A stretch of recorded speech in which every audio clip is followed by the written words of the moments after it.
Welcome back to Thisday Live, the Sunday talk show here on the Arise News channel. With me in the studio, I have Professor Bola Akintanewa, Director General, Bolitech Center for International Diplomacy and Strategic Studies, Professor Anthony Kila, International Director of Studies at the European Center of Advanced and Professional Studies, Yemi Adamolekun, Executive Director in Office of, and Chike Ogea, former Commissioner for Information, Delta State. Well, gentlemen, we had our guest, our Group Captain Sadiq Garuba Shehu, who was talking about the important news of the week, the arrival of 6 A-29 Tucano jets from the United States, paid for by the Nigerian government since 2018. And these Tucano jets are supposed to help the Nigerian government ramp up, the fight against banditry and terrorism. And he had a lot of, points to make about the professional dimension, he being a fighter pilot himself, and also about Nigerians' expectations, and all the details about training, about maintenance, and all of that. But, what he has said, although he's a retired officer, does it give anybody any confidence that we're making progress? And that the arrival of these jets and the expected jets from Pakistan, which he condemned, which he rejected, would help the fight in any particular way. Chike Ogea, it's good to see you. You have been very busy managing other businesses. So thank you for making yourself available. Well, you have gone into full-time entrepreneurship. Yeah. Well, the truth is that we heard from the professional. He should tell, what our requirements are in this war. We are laymen when it comes to the theater of war as it is. All we know is that as it is today, banditry, insurgency, and the general state of insecurity has taken over, especially the northwestern and the northeastern part of our country. Nowhere is safe in Nigeria anyway, because kidnapping is rife in the south and all of that. So definitely our country is at a crossroads where we really need, to get serious about this insurgency, especially the one in the north. If we're buying all these jets, I think the big question here is, are they suited for the purpose? Are they fit for purpose? From what he said, of course, being fit for purpose is one thing. The second and the most important thing, if you ask me, is what kind of quantity are we getting them in? Before you start talking about the height they fly and whether they can bomb there and have more civilian casualties, or whether we can be seeing situations like we've been seeing where these bandits seem to have acquired some surface-to-air missiles that can bring down military jets, which is a very, very worrying thing. And, the minute that happened, I pray and I hope, journalists everywhere, and we all should get real, and we should stop calling them bandits. These people that can bring down a military aircraft, they are not bandits. These are full-scale terrorists we are dealing with. So we have to understand what is going on here. And it is my contention that we are privileged at this time in the country. We have a retired general as, the head of the country. So he, more than anybody else, should be very conversant with warfare and what is required for it. And I'm sure these are one of the confidence, situations we have where Nigerians actually voted for him. We've had another retired general in Olusegun Obasanjo too. I assume these are the things that added to their credentials of coming back, to become civilian presidents, because we want to also tap into their military, knowledge and all of that. So what all I can say for now is that definitely this war is on. We are nowhere near winning it. We can't even ascertain the enemy we are dealing with because they seem to be, mutating from day to day and all of that. So I think a lot of military thinking and strategy, logic, has to go into this war because enough is enough. We need to stamp this kind of terrorism out in the country. that we are going through. Well, Professor Akintola, we've been talking about military strategy, tactics, and how the military can help. But there are other dimensions to it. I mean, today there was the early report about the 120 students of the Bethel Baptist Primary School, school in Kaduna State, who have now been rescued. Well, that was not something that was achieved with Tucano jets. That was achieved with, negotiation. Nobody has told us that any ransom was paid. But this looks like something that is even beyond the military. So what should we be looking at going forward in terms of the combination of approaches? I think Group Captain Sadiq Garba Shehu has provided a general answer in terms of solution by giving us a definition of what constitutes a counter, insurgency, by telling us that, look, the political, the economic, the social, the military, that all, stakeholders must be involved in fighting counter-terrorism, counter-insurgency, and so on and so forth.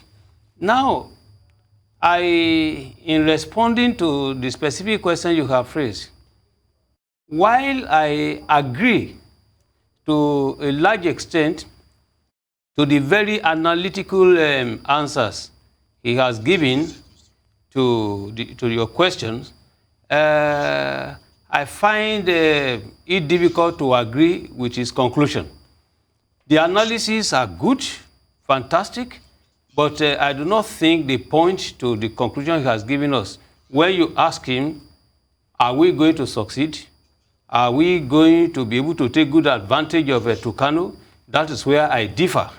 And I can explain, give 3 empirical cases to suggest where the Prof, those three empirical cases, we'll return to them when we go on this break, and we'll return. We'll take a short break now.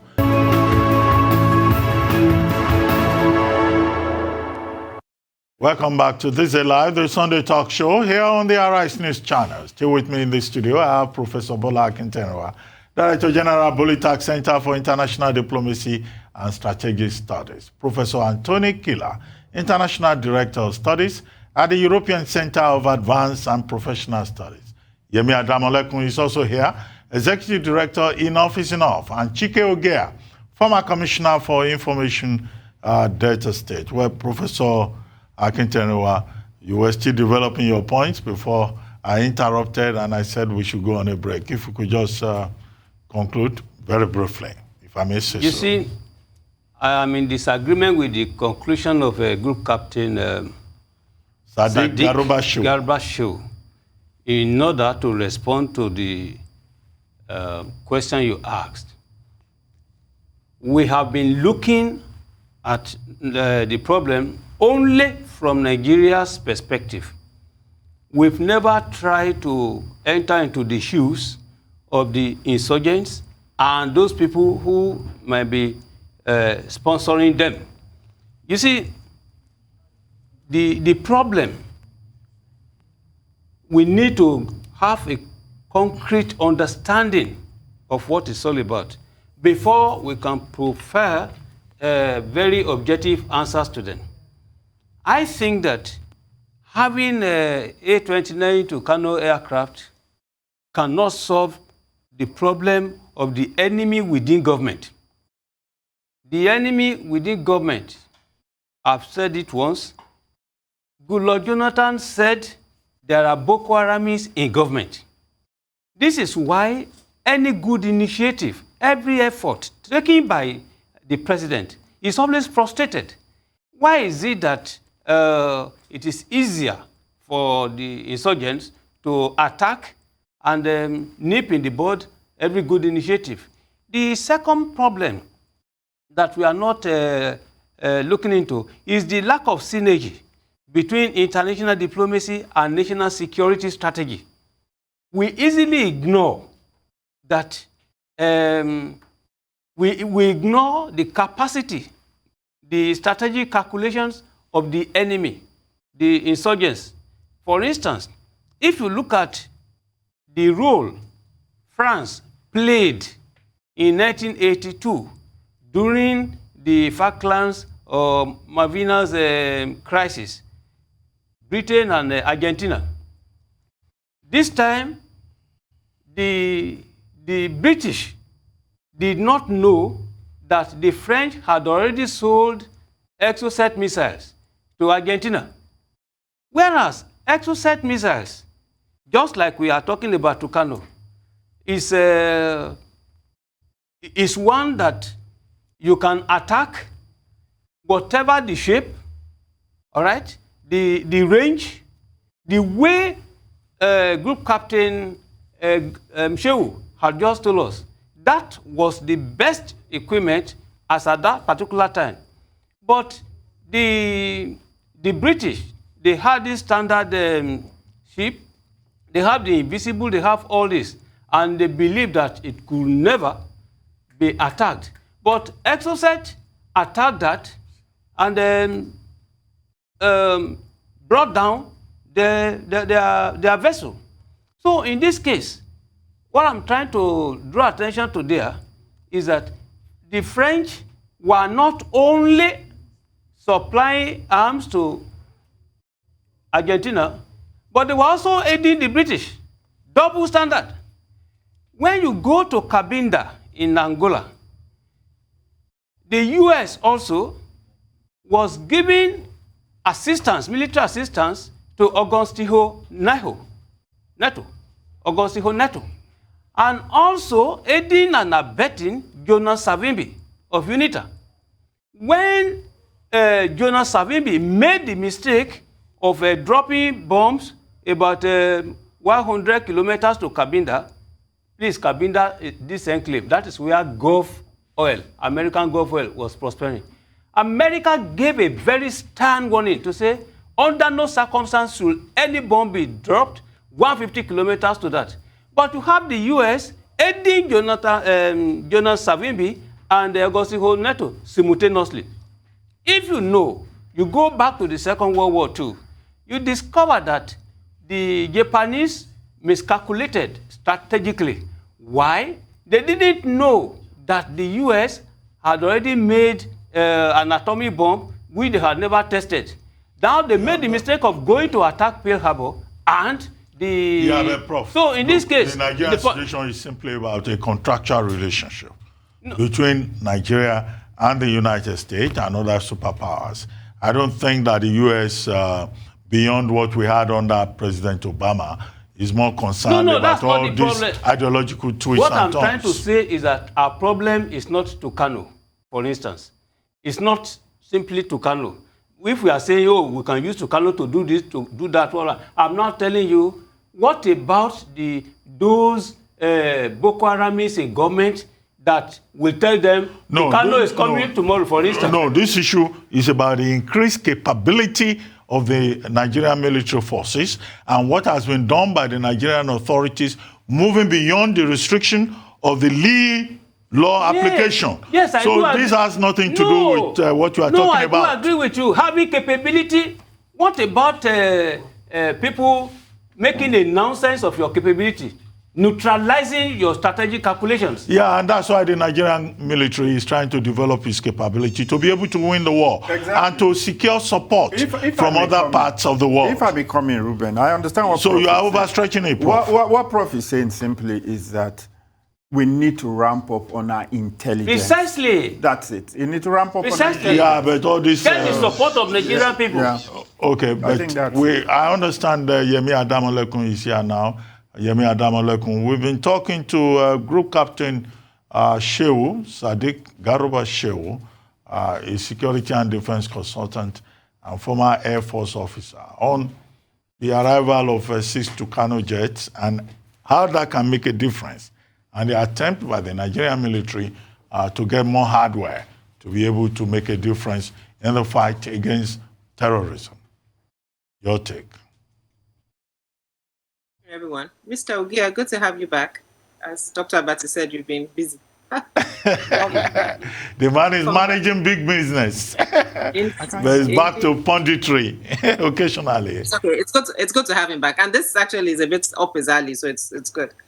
I think starting with the group captain's definition of insurgency, I think it's important because it lays the context for what it is. So the aircraft, as he said, it's not a jet, is one piece of the puzzle. You need political will, there's the economics of it. Okay. As you yourself are saying, there's the ground level type of work and negotiation, as we've seen with the school children. So the aircraft or the hardware is just one piece of it. And the piece that's missing really, and we keep coming back to it, is just lack of leadership. Mr. Ogia talks about the president, and he's right, he played a huge part in his 2015 victory.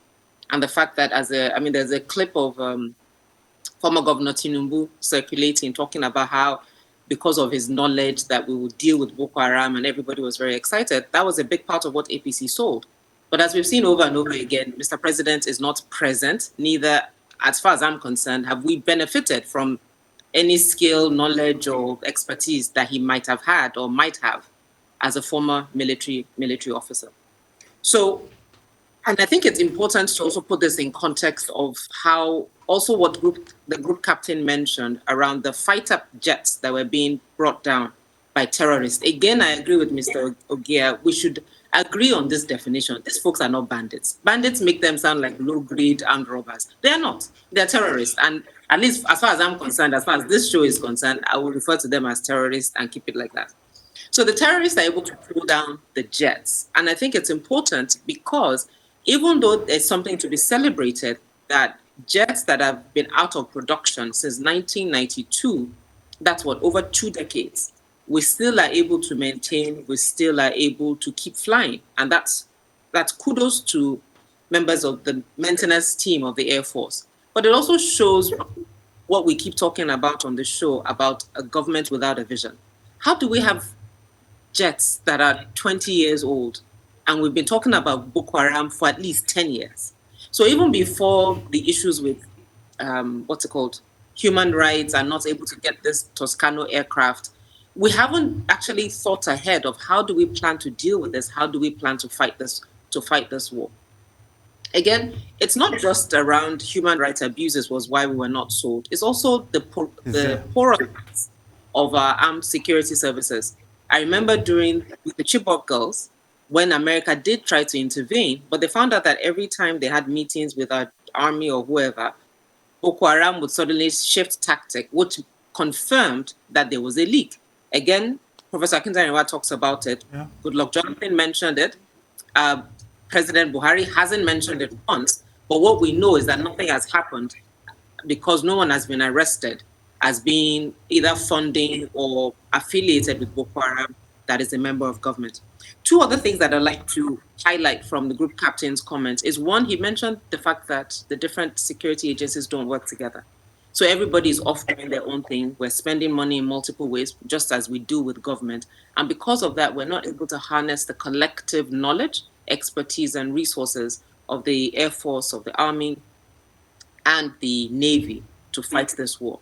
And I'd like to actually, I was in a class yesterday and a young man mentioned that while he was a student at the University of Lagos in 2004, he wrote a letter, he was an engineering student. He wrote a letter to the then Minister of Science and Technology, I think Professor Isong, just talking about why he didn't think the curriculum was preparing them for the future.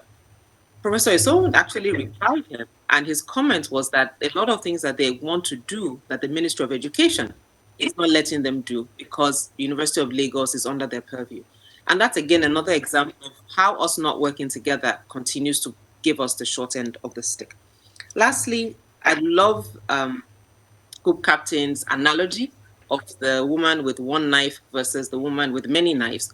But it's not a woman with the rich husband that can afford many knives. A woman who is married can afford it on her own, or a single woman. It's a really nice analogy. Anyway, Professor Anthony Kila, you are here now, and it's good to have you back after many months of absence. I know you've been very busy.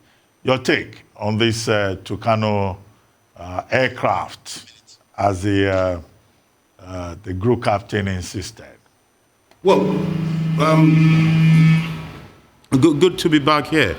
Well, I think overall, when we get things, one is happy. The first reaction is to say, hallelujah, coming a bit late, but, it's good that we have them. But I share the concerns of the other panelists about the timing of what we do. It would appear that for a long time, some people have been distracted or they've not been following the news generally to see what is going on. And this lack of focus has not allowed various organs of government and institutions of the state to harness information, connect between themselves.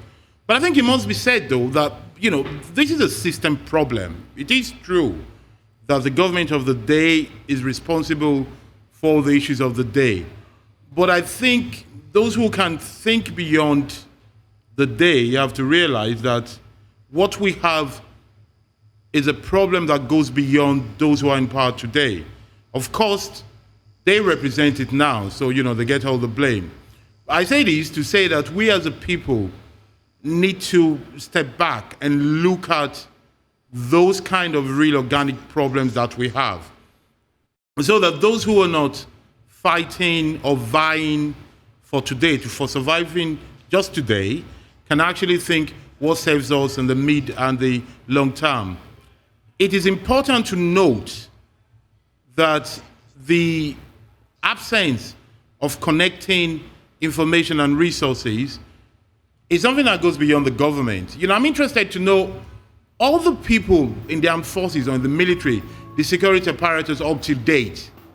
Somebody should really tell us what has been their effort be. Well, on that note, Professor Kila, let's take a short break and then I'll come back to you so that you can conclude your thoughts on the subject. We'll be right back. Stay with us.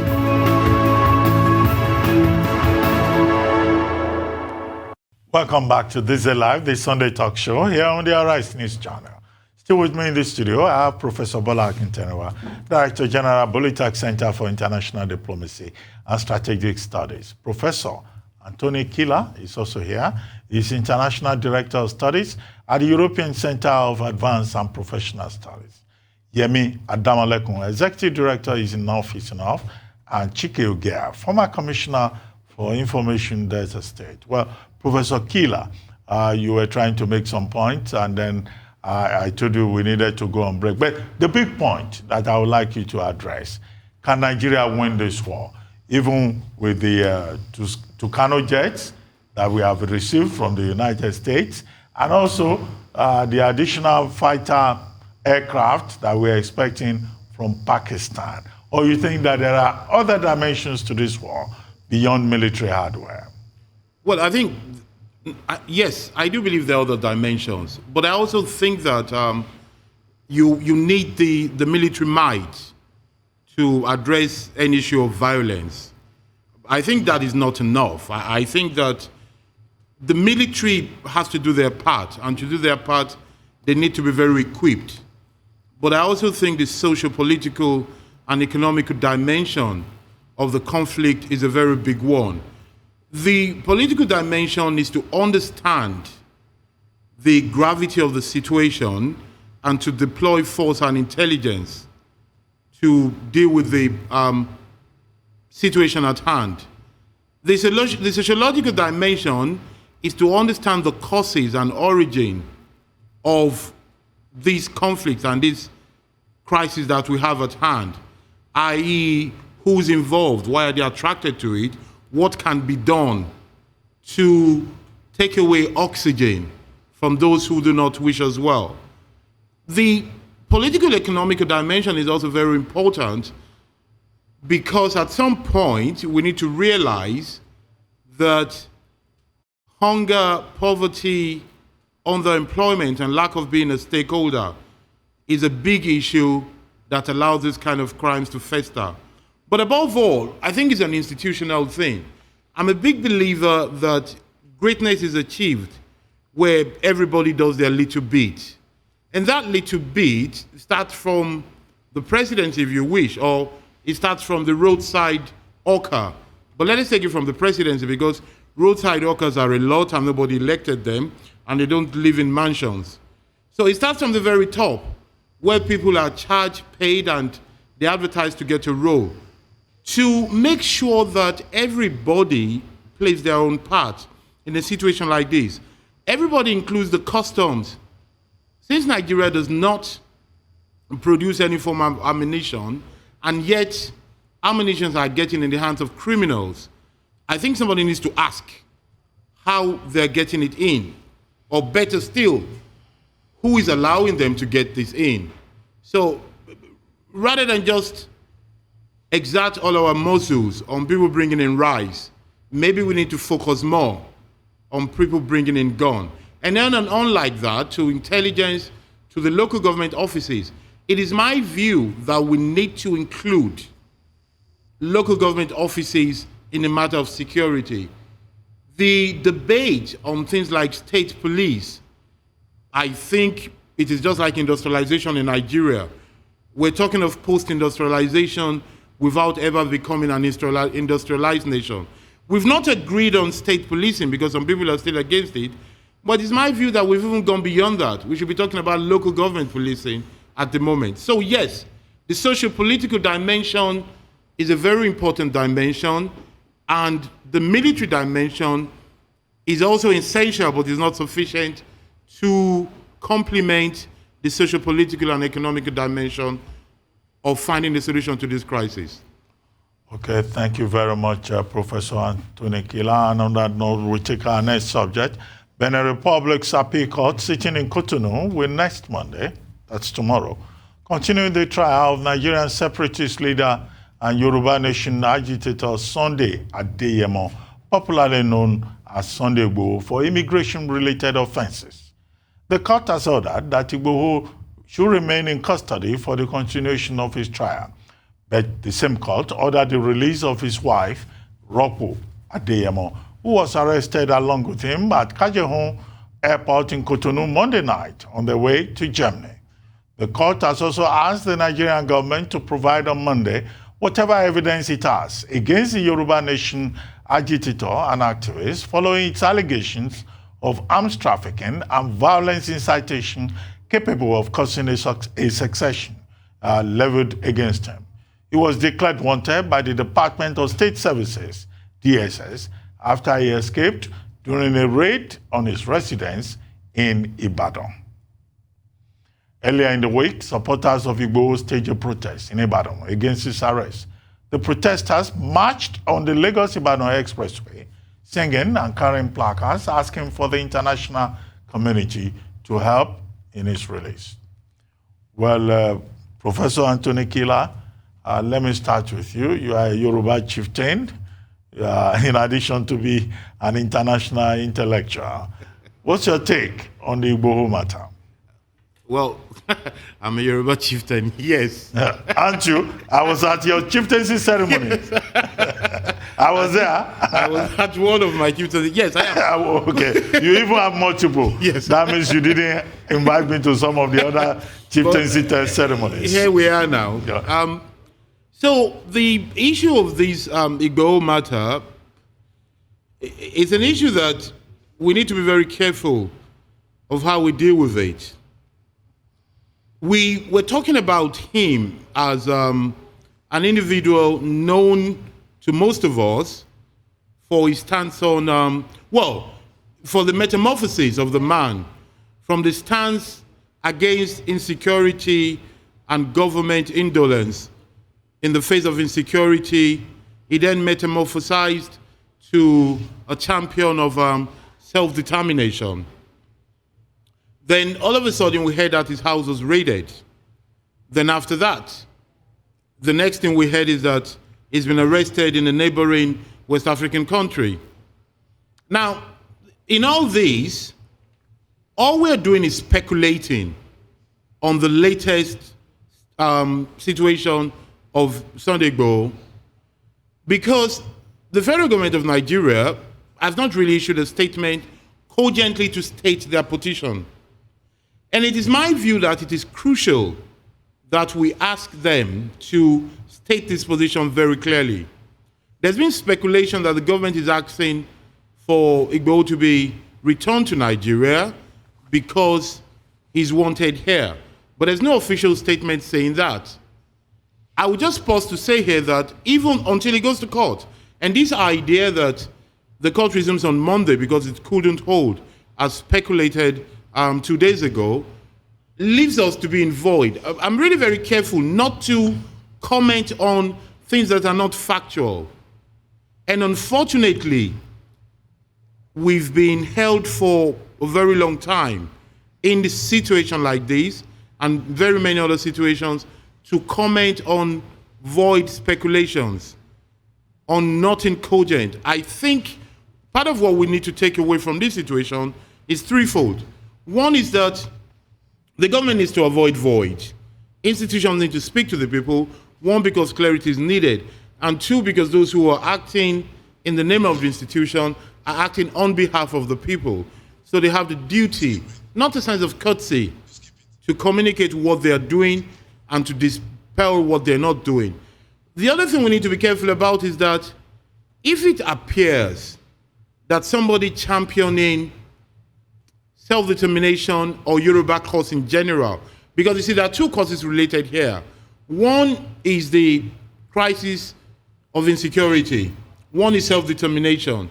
You put those things together and you appear to be prioritizing crushing such person, there's a risk of creating an unexpected alliance of Yoruba people, not only in Nigeria, but everywhere in the world, against the government of Nigeria. The third thing is I think that we need to really understand that liberty is a precious thing that can be at stake at any moment. The idea that people can ban, can invade people's houses, I think should make all right-thinking people think about how much power we give to government in Nigeria. Okay, Yemi Adamolekun, your take on this subject, the travails of Sunday Igboho in the Republic of Benin. Well, I don't know about travails, but his attempted kidnap, I guess maybe that is a travail of a sort. But I mean, I'm looking forward to really what happens in court tomorrow.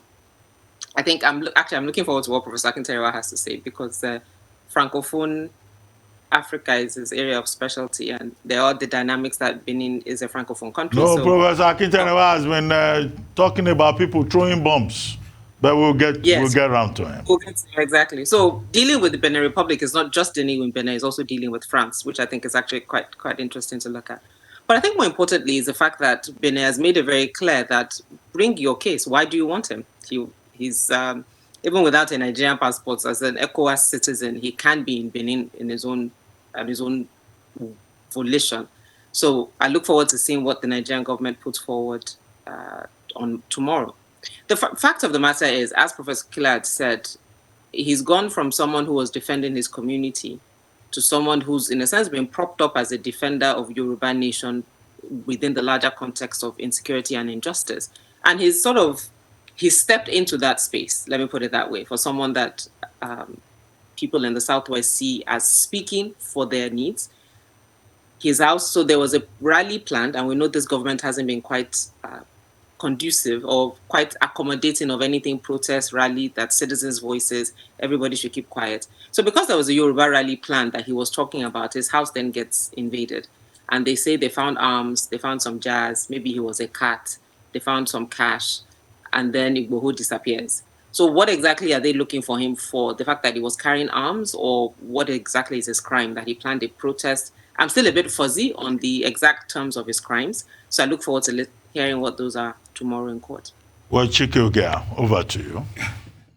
Well, the good thing is that we've heard, like you said, from a Yoruba chieftain. I didn't know that Killer is a multiple chief. My dear friend, Professor Killer. He revealed that because, fact to them. Yes, because, the way the country is going, I for one, as a child, I saw war. We all would talk from our personal experiences. And I know that the last thing any nation needs at any point in time is war. So for me, whatever we need to do to make sure that doesn't happen in Nigeria again, because I don't believe I'll be that unlucky to see 2 wars in one lifetime. I don't think anybody has done that. So well, you are still a young man. I won't be that. No, I'm not a young man. So that's the first thing. Then the second thing, which is the main thing, and I'll talk as a lawyer now, is that we really need to see the scenario of jurisdiction and all of that. Now I'm hearing some talk that Igboho was being arrested for using forged documents. That might be the charge against him in the court in Benin. And as you know, a court only deals with what is on the face. What is before it. Exactly. Meanwhile, there's the talk that our ambassador there was already waiting with a chopper to quickly ferry him over to Nigeria. But the Beninois authorities say they do not have a charge of extradition before them. Exactly. They don't have that. But even if they did, you can't do that in another man's country. There's even the 1957 Refugee Convention. Exactly. Which talks about asylum. So what we need to do is that we need to be careful here. We need to do the right things and, follow the due process of law in everything we are doing. Because the eyes of the world are also watching this as it's unfolding. If this man obviously has charges against, that the state intends to bring against him, whatever it is, treason, call it whatever it is, may they go ahead. But like I said, everything we do must be situated in the context of the rule of law and due process. And due process. And especially now, when we are talking about international law, and of course, international diplomacy also comes in there. And that is why maybe Yemi says, Prof can give us that. Yes, and that brings Prof into the conversation. But I hope Prof will not talk about people going out to go and throw bombs. No, Prof is not talking about that. Prof, over to you. Prof knows we don't need any war in Nigeria. Professor Killer has just told us that government will not do anything that has the potential to strengthen Yoruba unity worldwide. That is, don't do anything that will make the Yoruba people now see in President Muhammad Buhari as an enemy. It's exactly the same way I have said that when you are pursuing a snake, the snake sees you and is running away fast. But when it gets tired, it turns back to attack you. When I say people, that government should be cautious too. Don't push people who are agitating for self-determination to the extent that you push them into the bush, they become guerrilla fighters. Then the battlefield will be anywhere, and they will be throwing bombs, etc. It will create a situation of disorder. I still maintain it. That look, don't do anything, because the weak is just like an armed robber who comes to visit you, knows quite well that you are not armed, and he's only powerful because he's holding gun. But at times, there's a limit to what you can do to someone to continue to accept your attacks. You did tell us, for instance, that he has been charged or accused of immigration offenses. That is not true, and I am relying on the fact that the wife of Igboho granted an interview, well published. He said that there was nothing relating to any immigration offense because he was only having a Nigerian passport in his name with a resident permit issued in Germany. We were given the story as to how Igboho went to toilet. The wife had to be stopped 2-3 times. The wife told the husband not to come out of the toilet, and Igboho now said, no, they cannot be embarrassing you. He came out. That was how he came out to be arrested.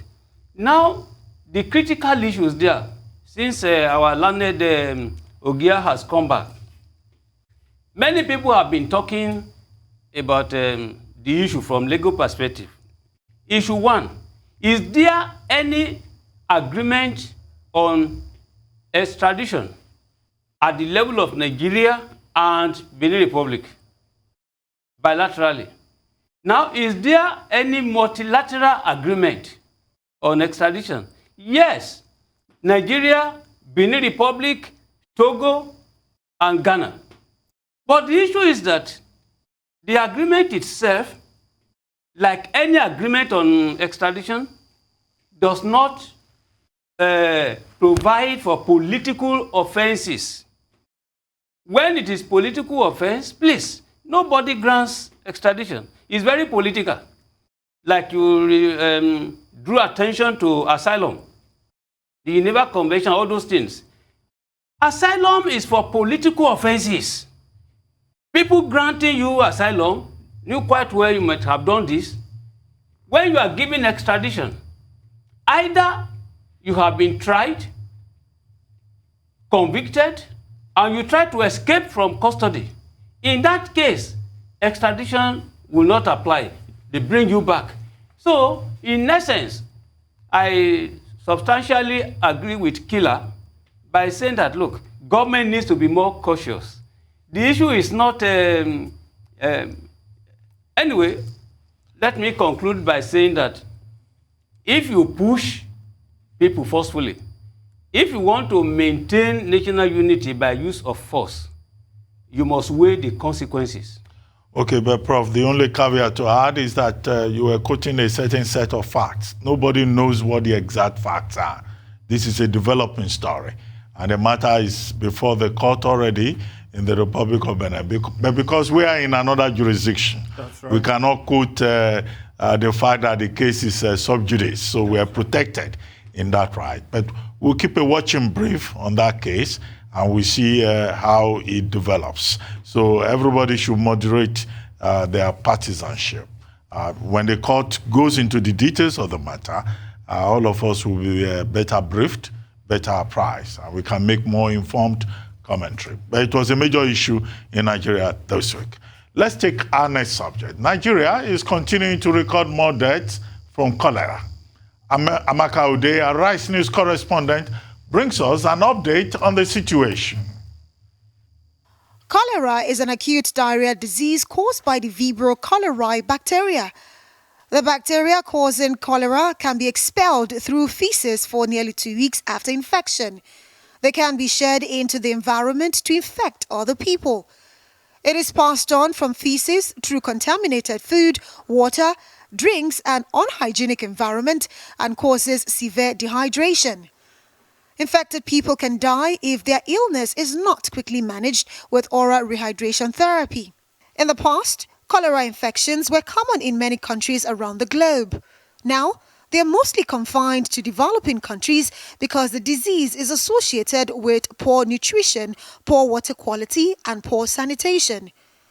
The proportion of people who die from reported cases of cholera remains higher in Africa than anywhere else. In Nigeria, huge outbreaks were recorded in 1991, 2010, 2014, 2018, and this year. In 2021 alone, an outbreak of the disease in Nigeria has affected 15 states and the Federal Capital Territory. The outbreak of cholera in Nigeria is usually heightened during the rainy season. According to the Nigerian Center for Disease Control, 6 states reported 1,786 suspected cases of cholera between June 20th and June 26th. Bauchi in 2021 alone has had 1,239 cases, Kano 362 cases, Niger 62 cases, Zamfara 55 cases, Kaduna 59, and Plateau State 9 cases. 325 deaths have occurred from cholera complications in 2021. The report from the Nigerian Center for Disease Control also indicates that 51% of the suspected cases are male, while 49% are female. The risk of death from cholera is higher when treatment is delayed. Lack of access to safe drinking water, poor personal and environmental hygiene are basic factors that promote the spread of cholera. Infection also occurs when people eat or drink something that's already contaminated by the bacteria. Nigerians have been advised to boil and store water in clean and safe containers before drinking, and also to wash hands frequently with soap under clean running water to prevent infectious diseases such as cholera. Amaka Ude, Arise News. Well, brilliant report there from Amaka Ude, Arise News correspondent, about the increasing cases of cholera. She says during rainy season, and she mentioned 6 days, but I guess it's worse than that. What we have seen across the world is that in the face of the coronavirus pandemic, there has been even deeper, greater crisis within the public health system, whereby the public health experts pay attention to coronavirus and then, just switch attention away from other issues.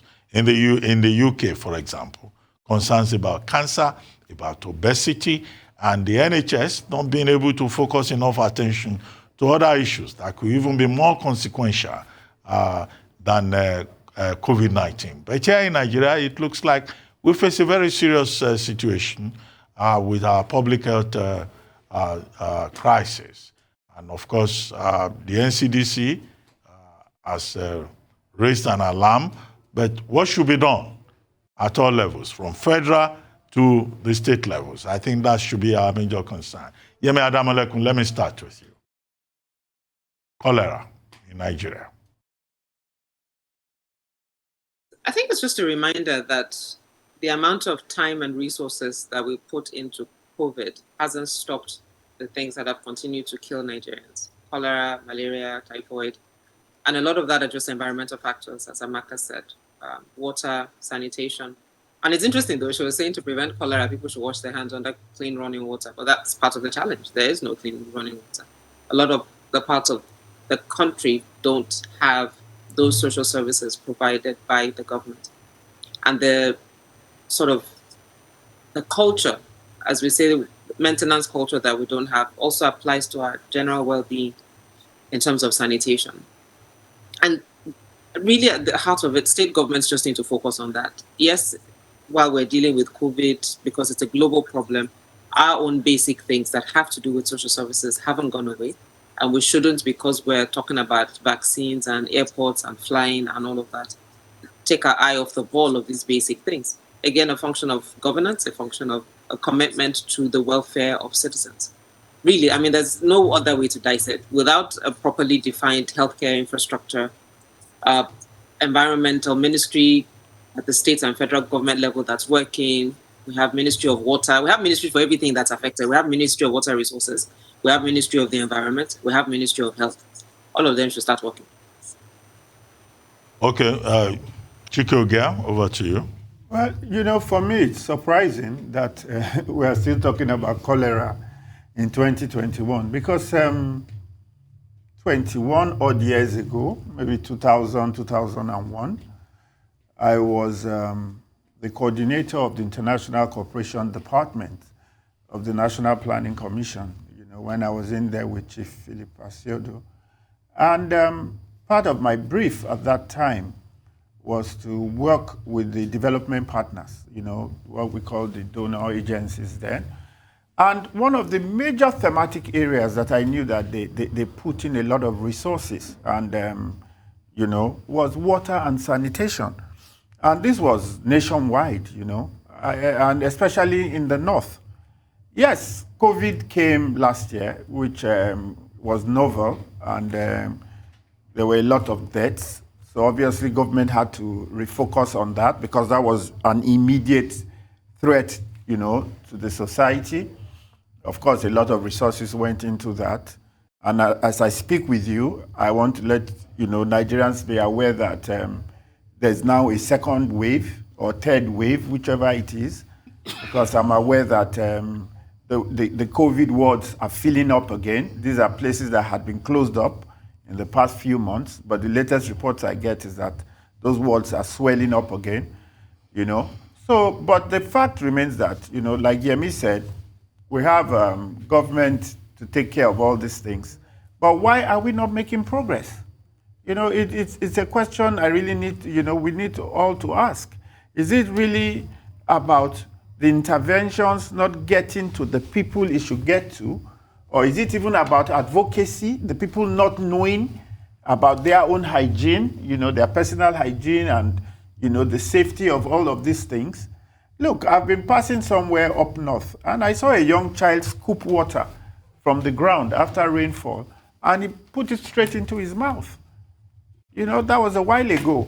But I thought that, we should have gone beyond all of that now.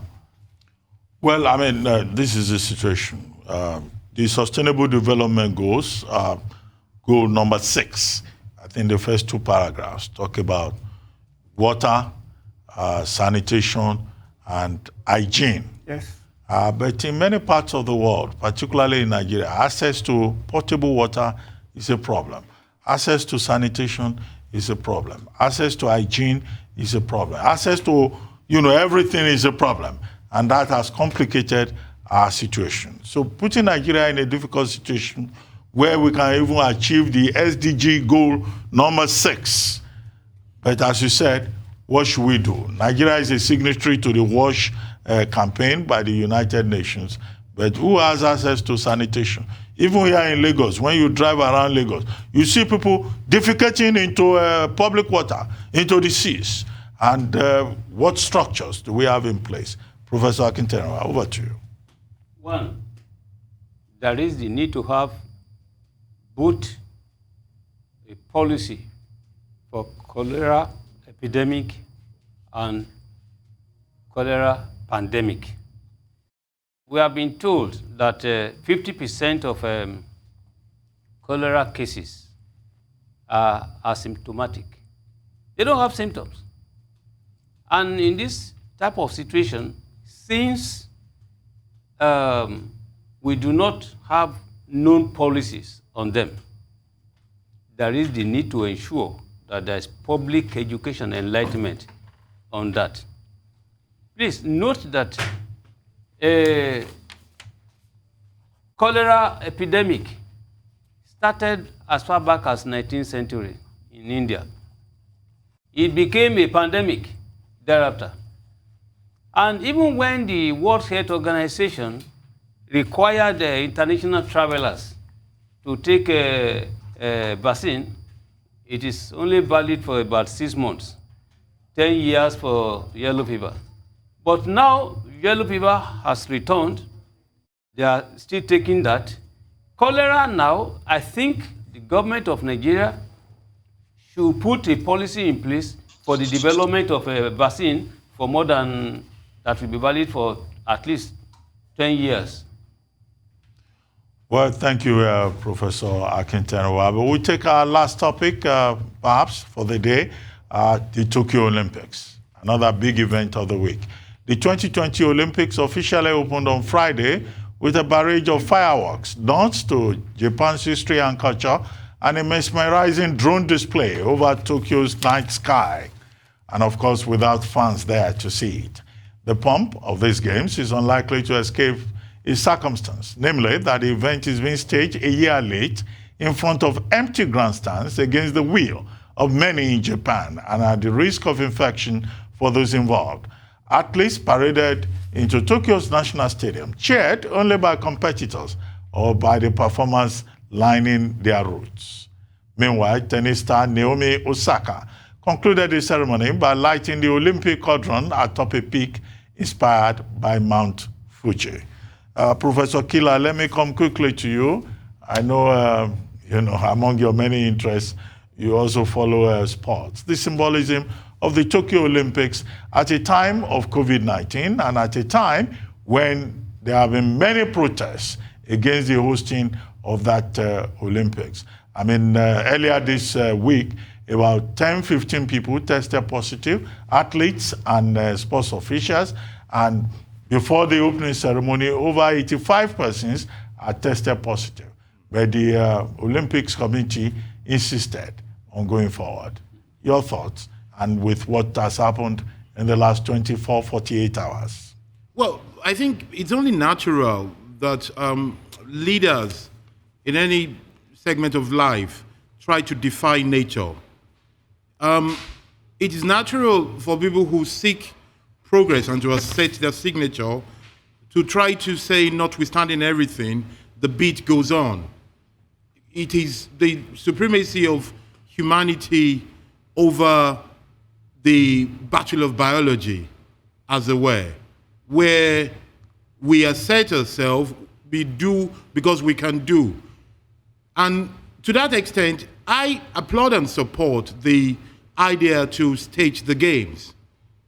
And we also see the supremacy of, or testament to technology rather, the fact that these games, when they started a century ago, the whole idea was everybody to be there.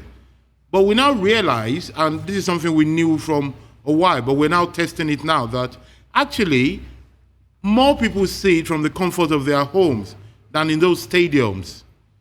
It is, yes, an intense, significant, very vivacious contribution of those who are there in the stadium and in the city. But the millions that watch it are never in those stadiums and in those cities. And I think it only makes sense to stage it in empty stadiums and let the world from afar. That makes a lot of sense. But I also think we need to understand those who are saying no. And my feeling is that we need to persuade them and illuminate them onto why it is important that man does not succumb to adversity.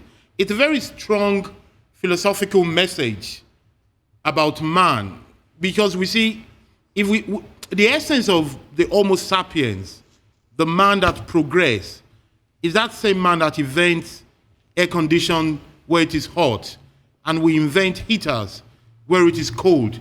Because unlike other beings, we do not subject ourselves to nature. Whether it's the climate change or it's pandemic, we try to go beyond it and accommodate ourselves in a way that we get what we can want to get done. Of course, all this must be done in a right, sensible way. So I applaud the Olympics, and I look forward to continue enjoying it. It's a very great event for humanity, and I would like our teachers across board to also reflect upon the meaning of Olympic itself, rather than just the sport, which, by the way, is very important. Yes, Professor Killer, I get your point about the triumph of the human spirit over adversity, dating back to the time of the ancient, Greeks. So you have a point there. But quickly, Chikokia, what do you think are our chances? Some countries, China has already won about 11 medals, Japan 6 medals, the US 10, and other countries like South Korea have won medals. But Nigeria is yet to win any medal. And yet we had great expectations, particularly in athletics and in basketball and in rowing. What do you think our chances will be? Well, the game is just 2 days old, so don't worry about that. But before I come to that, I want to fully add my voice to what Prof. Killer said.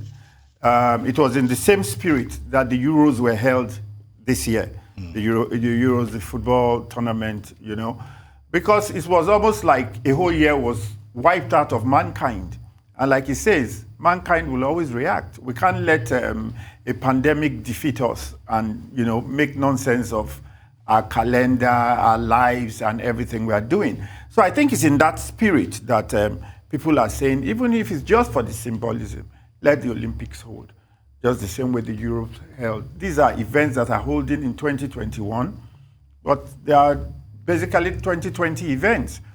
So be that as it may, when it comes to competitiveness, which is, the other aspect of the Olympics, because you're supposed to be, this is about the best in the world. And yes, Nigeria is always hamstrung to an extent because we don't compete in so many events. You know, the Olympic, you need to know how many events are We have been to the Olympics 17 times Yes. since 1952. Yes. And we are competing in 10 events this time around. And I'm sure if with you look, 60 athletes. You see, and if you look at it, I'm sure those 10 events are not just about 10% of the total events that are being competed for. So, you know, the point is that if you do that, how many medals can you get from those 10 events vis-a-vis countries that are going to compete in so many other events that you are not there? You just call the years, we're looking at basketball, which is even a team sport. You know, so with all those men doing everything they do, at the end of the day, we'll get one medal for that. Then we're looking at so many other ones. We're looking at Isebrume, we're looking at Blessing Okagbare. Yes. So and when they take to the field and all that comes, I have high hopes for those. Don't forget, those are even girls we developed and we found them out in Delta State when I was a commissioner there. I'm very proud of those two girls. Well, Prof, you and Yemi, you have just about 1 minute to make a comment on this before we wrap it up. Basically, a dead man does not compete. A dead man does not run. When we talk about humanity, spirit of humanity, agreed. Why didn't Tokyo and all others hold the event July 2020? No, they couldn't then. Precisely. They could do that. So, if it is being held, because we've had vaccines now, Yes. to do that one, I will agree. Yes, But I agree. under no That's it. circumstance Yes. should any government, any leader, refuse to listen to the voice of the people. The voice of the people is more I get your important. point. So, Yemi Adamolekun, The could you voice wrap of the this up people for is us? the voice of God. Yes, Yemi Adamolekun. Sure. Quickly. I mean, I think just as the pandemic has significantly changed our lives, it has made a mockery of our calendars and our plans. We're calling it Olympics 2020 or Euro 2020, but it didn't happen in 2020 because the pandemic made sure that it didn't. But I do agree that regardless of that, we will move on. And also the fact that we're now doing it in a different sort of context would force us to rethink how we build arenas, who is in an audience, what does it mean to have a successful event if it's not the fact that Japan is packed with physical bodies. If people are engaging online, are supporting their teams, I think it's fantastic. And it's also reflective, or even of the people that participate in the sport. We've talked a lot about how a lot of Africans actually play for other countries. So you have a Nigerian who's playing for Qatar or running for Qatar. You have Nigerians who are excelling in the US but also want to play for Nigeria. So even the fluidity of the human beings themselves and the countries that they play for is also significant in the decades. Thank you very much, Yemi Adamolekun. Thank you, Prof. Thank you, Professor Kila. Thank you, Chike Ogea. Good to see you and Professor Kila. You've been watching Thisday Live, the Sunday talk show, here on Arise News. I'm Ruben Abate.